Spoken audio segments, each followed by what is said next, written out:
Hey everyone, welcome back to a video of me talking to a screen instead of singing to a screen, so that's cool. Yeah, last time I did a video like this was back in June for my like top 10 albums of the year so far, and now here we are at the end of 2022 with my top 25 favorite albums of the year. Yeah, just a really great and interesting and fun year for music. I just wanted to share my list with you guys. Would love to hear your lists in the comments as well, as yeah, this is just my opinion, of course. And if there's an album that's not here that you really loved, maybe I just didn't like it as much as you didn't come back to it as much, or just didn't even hear it because I did not listen to all the albums that came out this year, unfortunately.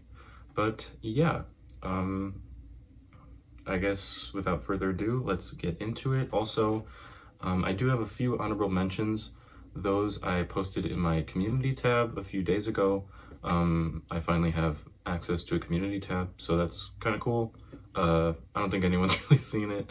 But yeah, if you want to check those out, those over there, there's like 5 of them. And so yeah, at number 25, yeah, we're starting now. Okay, 25, it's gonna be the new Mitski album, Laurel Hell.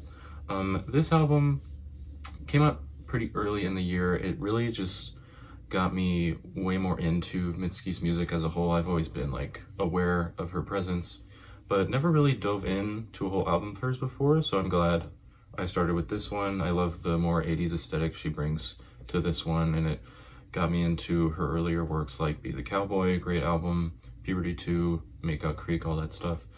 And yeah, there's just some great songs on it, and like Stay Soft is probably like one of my favorite songs of the year. At 24, I never thought I would have said this name in one of these lists, but it is Taylor Swift with Midnights.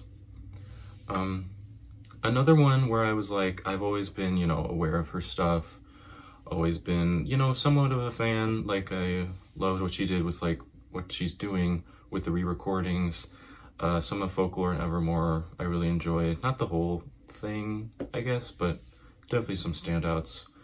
And yeah, with Midnights, you see her coming like kind of full circle with that 1989 Reputation era sound, and also Lover in there as well. And of course brings back Jack Antonoff, and yeah, it's just really fun record. And it came out at a really poignant time in my life this year, and it's just a really fun album to listen to, and it's just amazing to see all the praise she's getting, like even more so this time around. It's just, I can't help but root for her at this point. Number 23 is the most recent album on this list, and just so you know, so I finalized this list, I think it was like the 10th of December, so albums that came out after that, like say the Little Sims album, that I have yet to fully listen to, and I know some other stuff that's coming out soon, like the Ab-Soul album. Those will be in contention for next year's list, so just be aware of that going forward. But this album came out day before I finalized everything, and I could see this moving up the list in the future since I just haven't had as much time with it as the other records. But that is SOS by SZA. Been looking forward to this album for a long time, as everyone else has. Yeah, just a really solid album from SZA. She definitely took her time with it, and I respect that. And yeah, I mean, it's 23 tracks long, it's over an hour. Like, I knew there was going to be some song I wasn't as crazy about, but still a really fantastic record, and some great songs. Like the song Blind has really meant a lot to me already in like the past few days it's been out, and Love Language, Too Late, Ghost of the Machine with Phoebe Bridgers, of course. Yeah, just there's some really great ones on here. It's just maybe a little shorter, it would have been higher, but yeah, still fantastic. 22 is another early one from the year. It is Capra Songs by FKA Twigs, sorry. Yeah, this one just was just still in my rotation like all these months later. It's just very addicting to listen to. Some of my favorite songs of the year are on this tape, like Meta Angel, Jealousy, Tears in the Club with The Weeknd, of course. Yeah, just some great songs and just a really intriguing mixtape to listen to also. Just especially coming after something as grand as like Magdalene was, just seeing Twigs like just have fun and make this mixtape, which I don't know the last mixtape she put out, but yeah, just really, really entertaining. Number 21, this one kind of grew on me over the year also. It is Ghetto Gods by Earth Gang. I recently picked up the vinyl for this album too. That's probably what really had me listening to it more and more as the year came to a close. But yeah, just probably their best crop of songs yet, I would say. It's just another one that's just really fun to listen to. And yeah, some songs like Water Boys with JID and J. Cole, great one. Even like Billy with Future is really fun, even though it's kind of like, you know, they didn't take themselves too seriously on that track, but I think that's part of the charm to it. And like songs like All Eyes on Me, very like politically charged song, it's really good. And like probably my favorite is Strong Friends near the end of the record, and also Run 2 with Ari Lennox. Those are just really like hard-hitting songs, but also still have that, you know, bouncy, fun feeling to them. It's really, really fun to listen to. So getting into top 20, we're gonna start with probably my favorite up-and-coming artist of the year, and I'm very excited to see where he goes from here. It is Learn to Swim by Red Veil. Still waiting for this vinyl to ship to me. That'll be really exciting. But yeah, I had no idea who this guy was until, when was this, April this year? And after hearing like, oh, he produced the whole thing himself, he's like very like Earl Sweatshirt inspired, I'm like, okay, that sounds very interesting. And I listened to the album, and yeah, PG Baby, one of my favorite songs of the year as well. It's just very like, there's so much charisma and potential here, and I'm just really excited to see where he goes. I actually ended up seeing him live also when I went and saw Denzel Curry's show in September, where like around where I'm from. And yeah, he just has so much energy, and it's just also crazy that he's only like 18, 19 years old at this point and making such like thought-provoking music like this. And I just, yeah, can't wait to see where he goes from here. Number 19, another smaller artist I discovered on Bandcamp this year, and also TikTok, I think. But that is the album Incubator by Primer.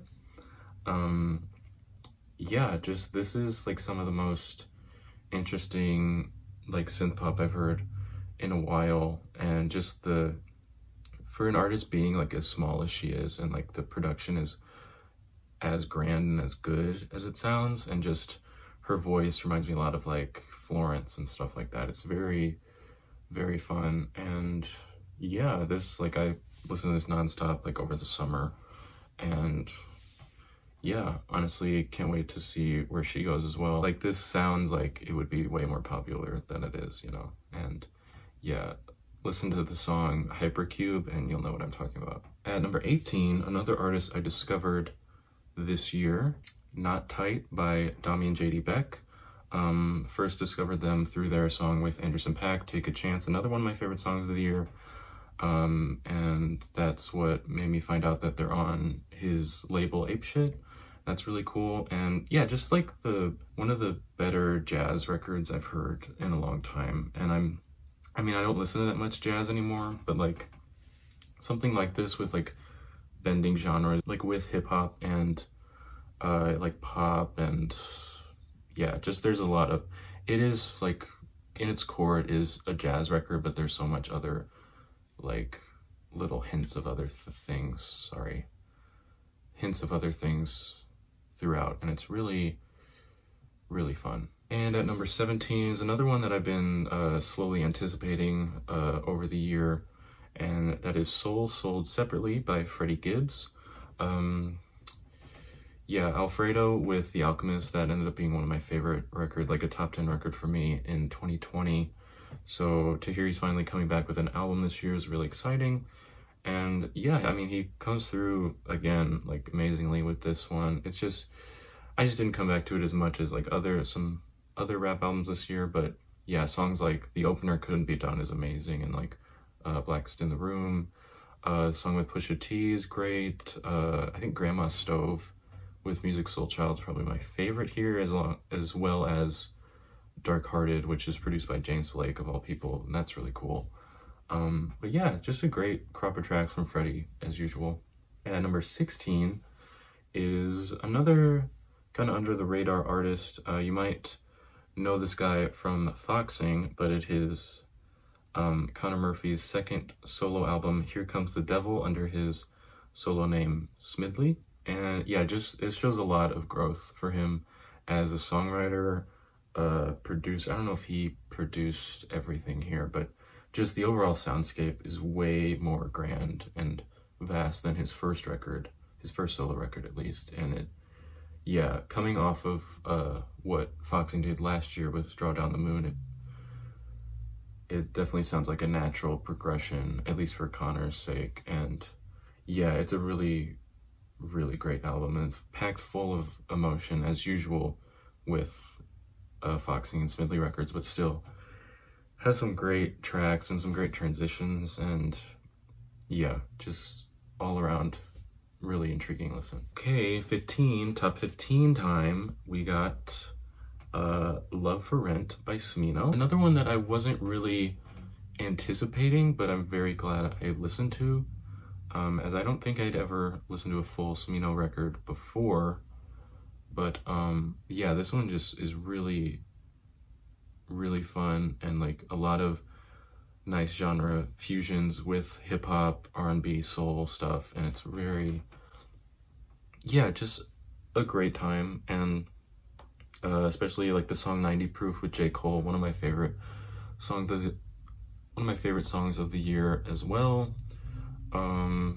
Just some great songs all around. Like, this whole album is definitely like an experience, you know, and yeah, I don't really have anything bad to say about it.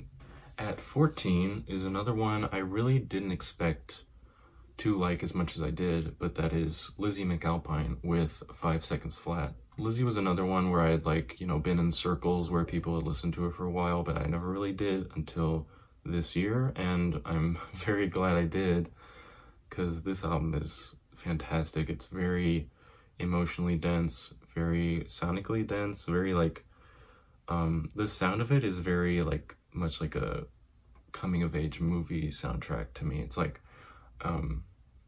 yeah, like songs like Erase Me with Jacob Collier are fantastic, and especially other ones like Ceilings, of course. That one's been pretty big on TikTok recently for good reason. And especially like the closer, Orange Show Speedway, that like brings me to tears almost every time I listen to it. And yeah, I just can't wait to see where she goes from here. At 13, an album that I'm kind of, you know, torn with now, just because of Kanye's inclusion in it, but I can't deny the other artists' artistry throughout this, and that's It's Almost Dry by Pusha T.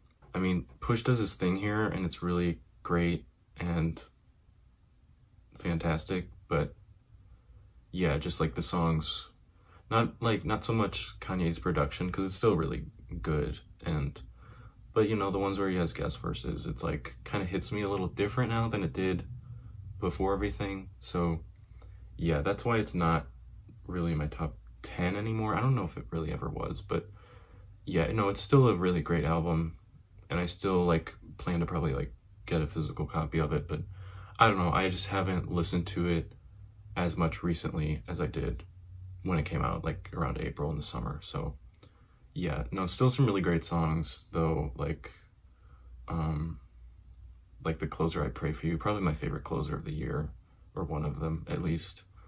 Just that Clips reunion is really cool, and Labyrinth is amazing as usual. So yeah, check this one out, but just be aware, you know, you'll hear You Know Who on it. So number 12 is another one of my most anticipated of the year.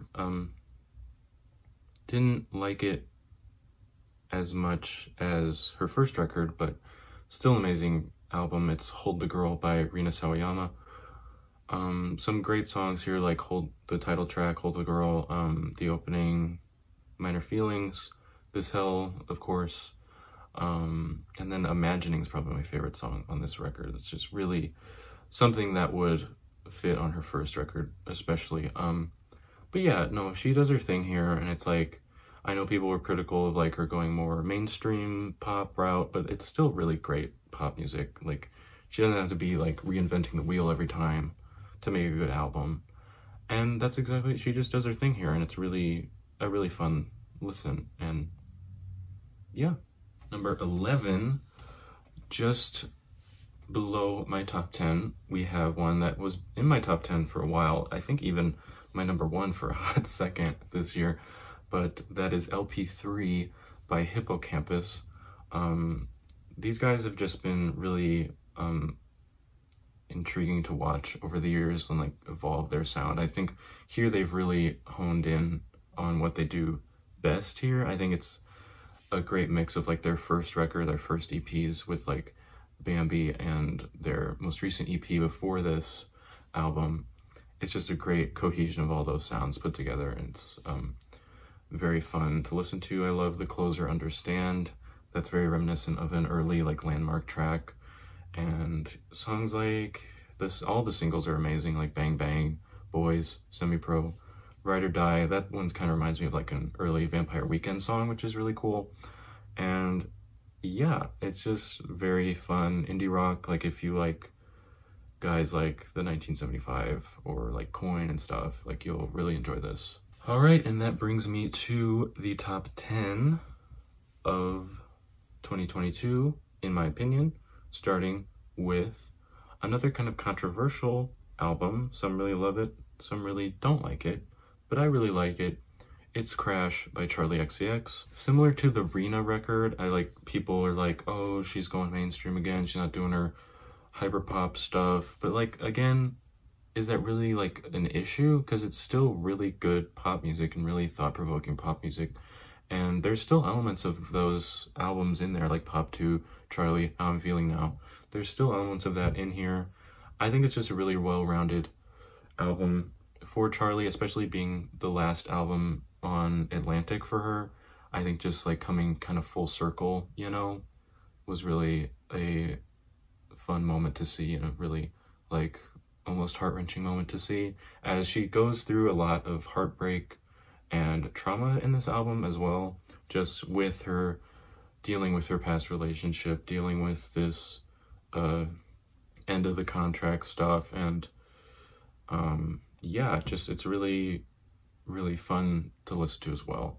I feel like I've been saying fun a lot throughout this list, but that's, I mean, most of the albums that I really loved this year were just full of fun moments, but also very introspective moments.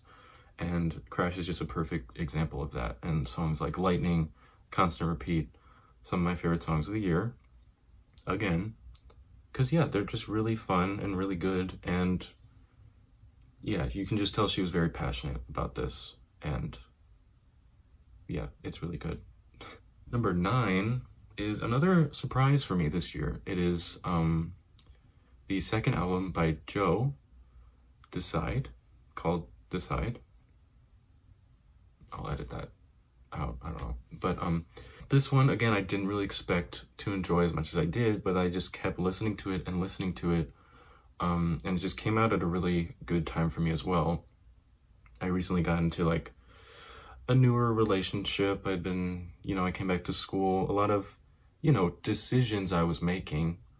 And this album just totally like was the soundtrack to that. And I hold it in that regard for me, because it really just helped me out in that time of like, what is going on. But like, and yeah, luckily all the decisions I had made have paid off, or are paying off still to this day. I don't know if that really made sense to you, but it made sense to me, so I'm just gonna keep that in. Yeah, it's just a really good album, really fun album. And if you don't know who Joe is, it's Joe Keery, from the actor from like Stranger Things, Free Guy, Spree, all that stuff. you know and love him. He's a really good musician too, and it's very much like if you like Tame Impala, if you like Mac DeMarco stuff, you're gonna like this. And especially with this album though, he goes a little more synth pop 80s route, and yeah, it's like really, it's just really fun. Again, more fun album. Yeah, songs like Change, fantastic song. And even the opener Runners, that's really what hooked me into this album and kept me coming back to it. It's just very, very interesting listen, and a lot of good transitions. It's definitely a step up from his first record, in my opinion. At number 8, I'm kind of cheating here because it's technically 2 records, but I couldn't like not include both of them in this spot. And you might already know what it is. It is Brockhampton with The Family and TM. I remember when this weekend, when it came out, it was like maybe a month ago right now, but yeah, no, it just was very like bittersweet for me the whole time, just because Brockhampton, again, like they're someone who I've, you know, known of and been a fan of pretty much since Saturation. And yeah, just this whole rollout was very, you know, emotional for everybody, including myself, just because of how much Brockhampton has meant to me over the years, especially just these past few years though, because Roadrunner was in my top 10 at last year also, and just that album really helped me through some stuff, and just hearing people like Kevin and Joba cope with such big things in their life, like yeah, but enough about Roadrunner. The Family, really, like, this one grew on me quite a bit in like the span of like a week, just because of how vulnerable Kevin was able to be on this record. And I just love the Bareface production throughout it also, as Bareface was probably like my favorite Brockhampton member personally. But yeah, just hearing him cope with everything that happened, and then hearing TM after that kind of being like this curtain call epilogue for the whole group, just really, you know, brought tears to my eyes. And yeah, they're just full of good tracks and just fun songs that, you know, Brockhampton's been known for like what, 5-6 years at this point. So yeah, it was just really heartwarming and bittersweet to listen to these albums back to back. And Brockhampton's always going to be like one of those artists for me where it's like, you know, they helped me through some stuff, and I can't ever like forget that. Number 7, probably the best artist performance of the year for me. Just someone who did a completely like 180 in my mind, like who this artist really is, and I'm just like forever like in awe of this guy and like very happy for him at this point. It's Quedeca with I Didn't Mean to Haunt You. Like, where do I even start with this record? Like, this had my like jaw on the floor like a lot throughout the whole album. I listened, like, first time I listened to it was through like the film he put out on YouTube, which is a really cool idea. I wish like more artists would do something like this, where it's just like all the music videos for all the songs like into one video. And it was really just great to watch, and just puts a whole nother layer on this already very like dense record. If you don't know, it's like the concept is like Quedeca is like a ghost trying to like communicate with his family and stuff. It's a very emotional, very heart-wrenching record. And yeah, songs like Knots, they're crazy, and like Born Yesterday, amazing song. Yeah, just this is one where it's like you have to listen to like the whole album to really, you know, appreciate it for what it is. You know, you can't just listen to like House Settling and be like, yeah, that was like cool, but like you don't really understand it without the full content. I feel like I sound like a jerk or something right now, but I'm being like very genuine, because it's like this is one of those, this is definitely like an album, you know. It's just a lot to take in, but very like rewarding once you get through it. At number 6 it is The Forever Story by JID. Another one where just like I kept coming back to it and coming back to it. There's just so many layers to this record as well. It's like, just the whole idea of like family throughout this record is very like something that's very important to me. So I could really like relate to what JID is talking about on here, like when it comes to that family aspect of things. Cause like, yeah, families fight and families like, you know, you got different sides, different opinions of stuff, but like at the end of the day, you still love each other. You're still a family at the end of the day. It's like, yeah, just that whole overlaying theme of the record was very great for me. And yeah, just there's bangers on bangers on bangers on here. Like Can't Punk Me is probably my favorite song here with Earth Gang. That song's incredible. Also produced by Kaytranada and JD Beck of all people, which yeah, it's insane. And then songs like Systenem, Brudenem, amazing, heart-wrenching songs. And even like Cody Blue 31 is fantastic. I got another layer of respect for that song when I saw him perform it on the Tiny Desk. That was incredible. And yeah, just JID's like one of the best like up-and-coming rappers right now, if you can even call him up-and-coming anymore, just because of how much praise this album has gotten. And yeah, he'll forever like be snubbed by the Grammys, but you know, fuck them. So yeah, just an amazing record from front to back. Okay, top 5 time. Here we go. Whew, already there. How much time I got? Okay, I have filmed for like a half an hour already. Hopefully it won't be as long. Hopefully I'll cut most of this, but yeah, okay. Number 5 is an album that I really didn't know what to expect from as compared to their last few releases, but I'm happy to say it's landing at this spot. It's Being Funny in a Foreign Language by the 1975. The 1975 have been a band I've, you know, I've kind of had like a detailed, difficult relationship with them in the past, but they're always someone I'll come back to.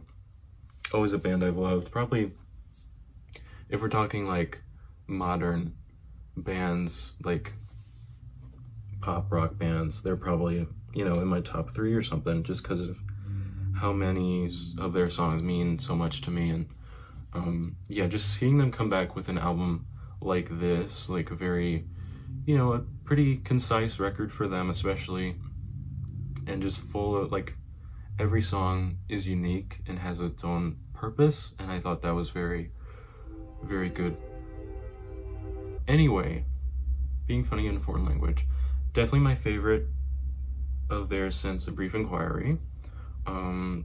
Songs like All I Need to Hear, Oh Caroline, some of my favorite 1975 tracks ever at this point.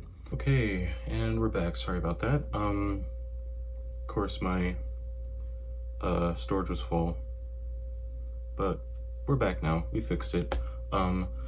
Yeah, so Being Funny in a Foreign Language, that's where I was, right? Yeah. Great album.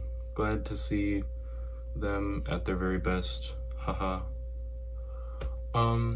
Yeah, just a very great album. Just nice to see them, you know, kind of like a new chapter for the band almost, and it's very, very great to see.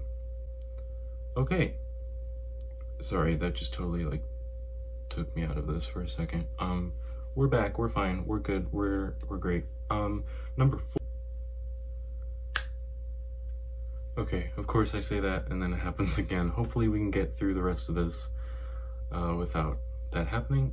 So yeah, number 4, and if you saw my video 6 months ago, this top 4 is gonna be very, very similar. Some slight changes, but very, very similar. So yeah, you can probably guess what the top 4 are gonna be, but which order? Haha. Yeah, but number 4 is the new Bartees Strange album, Farm to Table. Bartees has been a guy I've been kind of rooting for ever since his first record came out, and this is just totally a step up from that album. A lot cleaner production, a lot of bigger, more grand instrumentation, just some great overall songs, and just a fantastic album all the way through, obviously. Wretched, Cosigns, those are some of my favorite songs of the year as well. And yeah, just a great, if you like indie rock, anything like that, you're gonna like this. Number 3, one of my favorite artists ever, it's The Weeknd with Dawn FM. I think Abel here just took everything that what made After Hours like just such as like a story-driven album. He knocked that up to 10, knocked the 80s sound up to 11 on here, and yeah, not as good as After Hours in my opinion, but pretty damn good still. And yeah, Less Than Zero, Don't Break My Heart, Sacrifice, Out of Time, fantastic songs. Number 2 is gonna be Mr. Morale and the Big Steppers by Kendrick Lamar. This used to be my number 1 for a while. A few things changed for me. I'll explain that when I get to my number 1, which you probably already know what it is at this point. But yeah, Mr. Morale, fantastic album, a great album from Kendrick, a great comeback album for Kendrick, and a very personal one at that. Very vulnerable here. Basically, it still in my mind plays like a stage play. You're seeing Kendrick. I unfortunately didn't get to see this tour. I wish I did, but I can only imagine how great that must have been. But yeah, just him talk. It's just each song is a therapy session, and you gotta like really embrace that, and this makes the albums that much more captivating and personal and emotional. And yeah, some of my favorite songs, actually my favorite song of the year lands on this album with Savior. I just think that's a great encapsulation of this whole album and this whole era in Kendrick's life and career. Just, yeah, if I were to have to pick like one song for someone to listen to on this record, it would be Savior, and as well as Father Time, as well as the opener United in Grief, even a song like Silent Hill, I would tell someone to listen to, or even like Rich Spirit. Just all fantastic songs, and just, yeah, just a great way for Kendrick to, you know, come back into the limelight in such a personal way. And yeah, that brings me to my number 1, which this record is just shown me time and time again this year that it deserves a spot more than anything else, and that is Melt My Eyes, See Your Future by Denzel Curry. Now, Denzel has just, he's been an artist I've been rooting for a while now, probably ever since Taboo came out and just the praise that that got. And I just think everything Denzel's been working towards throughout his career has like kind of made this album what it is, and what has made this album so fantastic. And just, yeah, all that early stuff like of him, his like Rager songs, his like really big songs, you know, he's really in your face here, though that's still here in some way, shape, or form, but there's a lot more, you know, melodic, a lot more down-tempo songs here too. It really gets to showcase how good of a rapper Denzel actually is. And yeah, I did, as I mentioned earlier with the Red Veil album, I did get to see him live, and that was like an out-of-body experience for me. It was a fantastic show, one of my favorite shows I saw this year. And yeah, it just shows you Denzel's more than just like a hype man, more than just a rapper. He's a true artist, and you can really see that on this album. And it's nearly a perfect album for me, front to back. And yeah, just something I have a lot of admiration for. And Denzel is just someone I have a lot of admiration for in general, and just can't wait to see where he goes from here. I know he's already teasing new material, so that should be exciting. But yeah, sorry if this little end section kind of went a little faster than the previous one. It's just I don't want to use up all my storage again, but probably already did, so who cares. But yeah, if you made it this far, hope you enjoyed the video. Thank you so much for watching. Leave a like if you want, maybe even subscribe. You know, I do this, you know, whenever I feel like it. I also, you know, I do a lot of singing stuff on here. I do a lot of covers of songs. So if that's interesting to you, why don't you subscribe? It's kind of free. So yeah, yeah, really appreciate it. Thanks for watching again, and I'll see you in the next video. See ya. And before I go, one more thing. I know I said it's like pretty much a perfect album, so I like every song on Melt My Eyes, obviously. But if I had to pick, you know, X-Wing's a great one, Trouble's a great one, love the T-Pain feature, and of course I have to say Walkin'. Like, what else? So yeah, if you cared about that, that's what I gotta say. And yeah, would love to know your lists in the comments. Yeah, okay, bye.